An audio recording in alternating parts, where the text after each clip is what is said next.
So hello guys, what's up? It's me again, si Mima Alicia Nyot. Nagbabalik ulit para sa ating panibagong video. Alam nyo guys, may mga bagay talaga dapat na hindi na nga dapat sinabi, ang iba, pinagmalaki pa. Hindi mo na nga dapat ginawa, pinagmalaki mo pa. So kagaya dito kay Bongo at kay Bato de la Rosa, ang sarap talaga nilang pag-untugin. Biruin nyo, itong balita guys, sabay-sabay tayong manggigil. Hinahangaan ko po si Vice President Sara Duterte.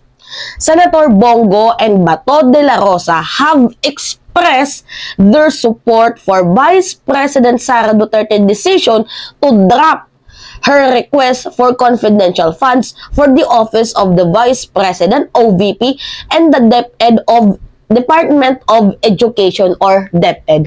Like, mapapasabi na lang ako na, ha? Anong kahanga-hanga dun? Mga hunghang. Ano yung kahanga-hanga dun? Diba nakakaloka? Hindi na nga dapat sinabi, pinagmalaki nyo pa. Saang part ang kahanga-hanga dun? Nakakaloka. Anyway, pagpatuloy natin. Hinahangaan ko po si Vice President Sara Duterte for no longer pursuing the request for confidential funds so that we could already settle this divisive issue. Nananatiling buo po ang aking tiwala at matatag ang aking suporta sa kanya. Guys balikan natin tong issue niya na to. Tingnan nyo a lawmaker is urging the Commission on Audit to look into the confidential funds provided to the Vice President Sara Duterte when she was mayor of Davao City. Guys, tingnan nyo yung confidential funds niya. In Duterte 2 terms as mayor of 2016 to 2022, the city government spent a total of 2.697 billion in confidential funds. So, nung 2016 guys, meron siyang confidential funds, panahon na to na presidente yung kanyang tatay 144 million. 2017, 293 million. 2018, 420 million. At ito yung putang inang nakakapagtaka, yung pandemic. Pandemic na nga, ang laki pa ng confidential funds niya. Umabot lamang ho guys ng 460 million hanggang 2022. Tapos yung 125 million within 11 days, nagastos niya ng ganun-ganun lang kadali. Samantalang itong Philippine Coast Guard, kung hindi ako nagkakamali guys, 117 million for 17 years. Ito guys yung balita. Kaya nga nagtataka ako sa part na anong kahanga-hanga dun. Kikikil ako. Sumasama na naman pakiramdam ko. Ito yung sabi sa balita yung kay Risa Ontiveros.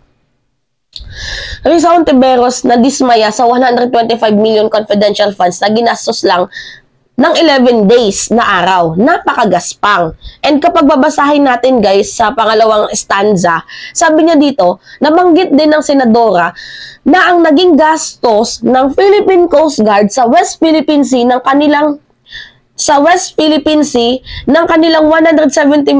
million confidential funds na napagkasyan lamang nila sa loob lamang ng 17 years. Imagine, ang ating VP, 125M, 11 days. Ang Philippine Coast Guard, 117 million within 17 years.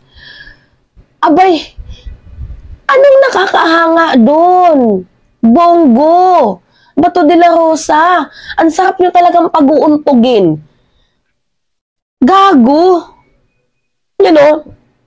Gulatin mo sila. Gumastos ka ng 125 million in 11 days. Yung confidential funds niya guys, 125 million, 11 days.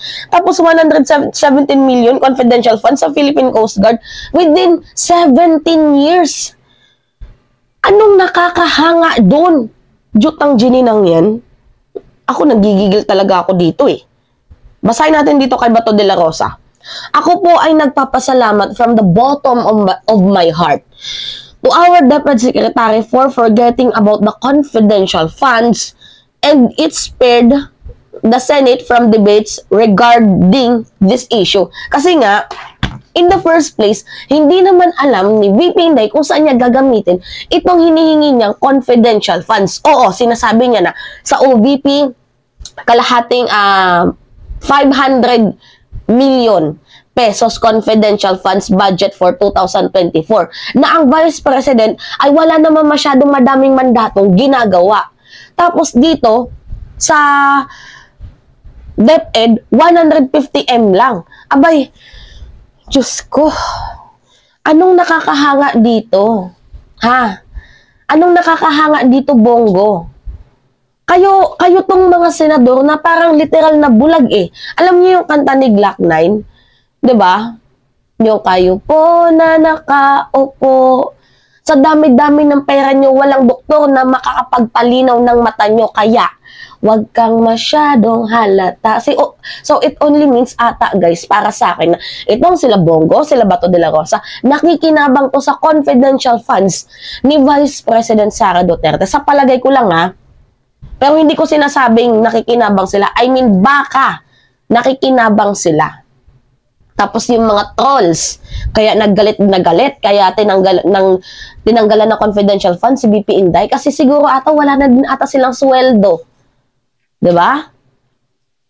Mga trolls eh. Kakaloka. Nakakagulat. Tsaka dapat meron siyang paninindigan. Kasi in the first place, sabi niya noong September 4, 'di ba? We can live without confidential funds. And then later on, after 1 month, sabi niya kung sino man na kumukontra sa confidential funds ay kumukontra sa kapayapaan. Abay, wow! Wow ha? Wow!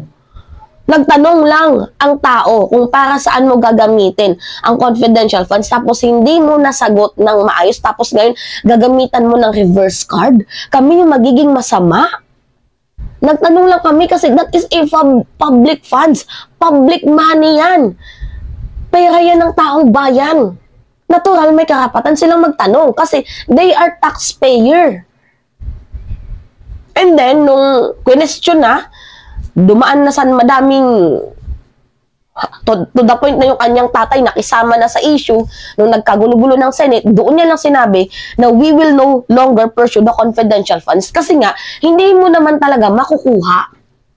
Kasi yung Congress yung nag-decide dyan. Tsaka unanimous vote yan. Hindi lang yan si House Speaker Martin Romualdez. Ibigay sa ahensyang mas nangangailangan to defend our sovereign rights. West Philippine Sea. Nakakaloka. Kaya, ang sarap talaga. Itong kalbong to, ang sarap ng pektusan. Hinangaan nyo pa. Yung hindi na nga dapat sinabi, pinagmalaki nyo pa. Kaya yung tanong dito, ano yung nakakahanga doon? Sarap yung pag-uuntugin, nakakaloka. Nakakahanga doon. Mga hunghang. Hanga talaga ako sa kabubuhan yung dalawa eh, no? Ay, nako. Anyway, guys.